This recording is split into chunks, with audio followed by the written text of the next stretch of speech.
Hello Libra, Sun, Moon, Rising, and Venus signs. Kamusta kayo? Sana po'y nasa mabuti kayong kalagayan. Welcome back po sa Star Tarot. At kung bago kayo rito, welcome din po kayo. Please subscribe, like, share my videos, and leave me a comment kung nakaresonate po kayo. Thank you. So first card, reflection, Libra. So maybe this is the perfect time for you to do some kind of reflection. Maaaring kailangan ninyo ng time out muna ngayon sa kung ano man ang mga worldly things na pinagkakaabalahan ninyo.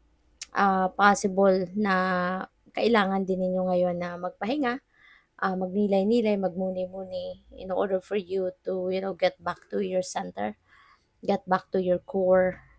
Okay? Kasi maaari na meron kayong kunyari siguro problema pinagdadaanan or mayroon kayong importanteng desisyon na kailangang gawin. So, kung ano man ang inyong sitwasyon na maaaring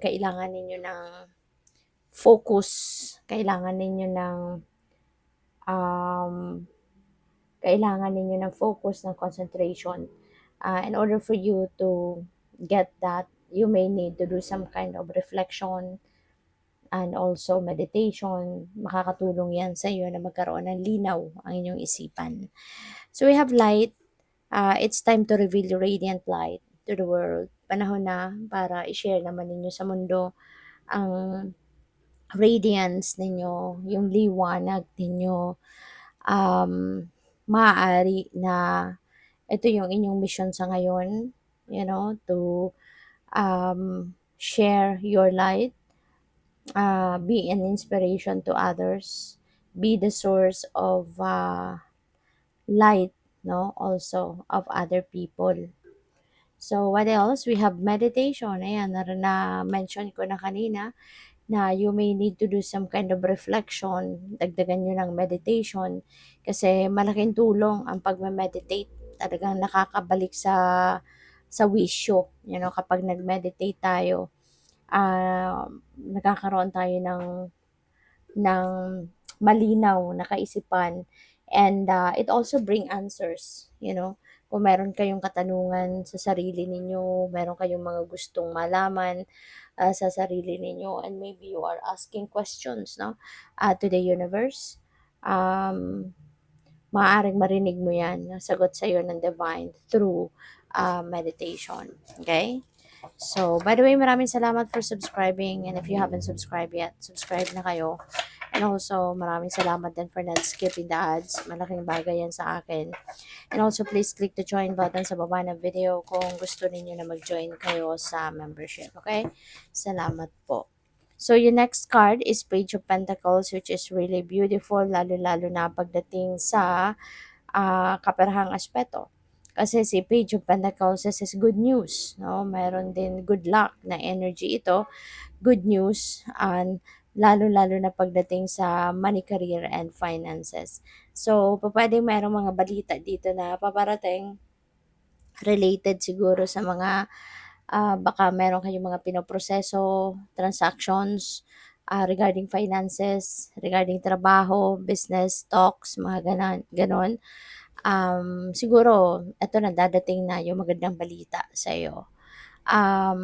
Maaari din na may mga balita dito dadating of opportunities na po pwedeng magdadala sa inyo ng kasaganaan, magdadala sa inyo ng kaperahan, no? Pwedeng ganun din ang ganap dyan.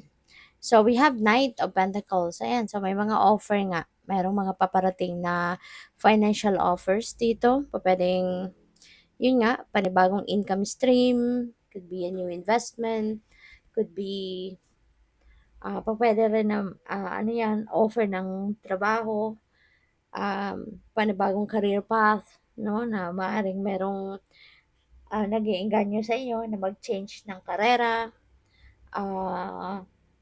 or anything, no, na could be related to money or pagkakakitaan. So, what else? We have the Hierophant. So, you may need talaga to siguro you may need direction. Baka kailangan mo ng direction ngayon kung saan ka na papunta, ano na yung mga susunod mong gagawin, ano na yung mga next, diskarte, no? Kaya kailangan siguro ninyo nga na mag-meditate, na mag-reflect, 'di ba? Para maisip ninyo kung ano na yung tamang gawin. Or maaari din ang iba sa inyo is also going to reach out to someone. Baka ang iba sa inyo lalapit kayo siguro sa mga parang spiritual guide, ah, counselor, mga ganyan, or anyone na pupuwedeng makatulong sa'yo, makapagbigay ng advice, makapagbigay ng, direksyon, makapag-inspire sa inyo na maisip ninyo yung tama or the right direction 'no, kung saan kayo dapat papunta or kung ano na yung mga dapat ninyong gawin. So, maybe you are going to reach out to someone na makakatulong sa'yo, okay? So, what else? We have the lovers. Hmm. So, since meron tayong lovers ta's merong katabi niya si Hierophant, si Hierophant, marriage card din ito. So, possible na ang iba sa inyo baka merong mag-aasawa na dito, merong magpapakasal or pupuwedeng merong engagement at, siguro iniisip-isip din ninyo ngayon 'no, kung handa ka na nga ba talagang mag-asawa, handa ka na nga bang magpakasal, handa ka na nga bang mag-settle down in marriage. So, baka after ng ano 'no, after ng engagement, baka tsaka kayo nakapag-isip 'no? Baka kayo nakapag-isip-isip na, "Ay teka lang, handa na nga ba talaga ako na mag-asawa?" 'Di ba? Kaya siguro pupuwedeng 'yan 'no, yung pagdedesisyonan ninyo. Maaaring 'yan ang important desisyon na kailangan ninyong gawin kung itutuloy mo nga 'yan, kung talagang papanindigan ninyo yung engagement na 'yan. So, pupuwedeng gano'n. But yeah, maaari talaga na ang iba sa inyo baka ikakasal na nga, baka magpapakasal na nga. So, yun. So, what else? We have the Two of Wands. Decision. Decision, decision, decision. So, you're definitely facing an important decision making. So, yun, puwedeng related 'yan dito sa pagpapakasal, kung itutuloy or something else, pupuwedeng yung desisyon na 'yan na kailangan mong gawin is, ito baka namimili kayo, may choices, 'di ba, sa mga offers na na dumating sa inyo or dadating sa inyo, maaring doon din related yung desisyon sa pagpipili na kung anong career or anong opportunity na 'to na pagkakakitaan yung pipiliin ninyo, puwedeng gano'n. Or this could be travel kasi merong path dito. So, pupuwedeng ang iba sa inyo is going to travel. So, pupuwedeng related sa travel plans ninyo yung pagpaplanong ito. So, good luck. Thank you for watching. Love and light. Namaste.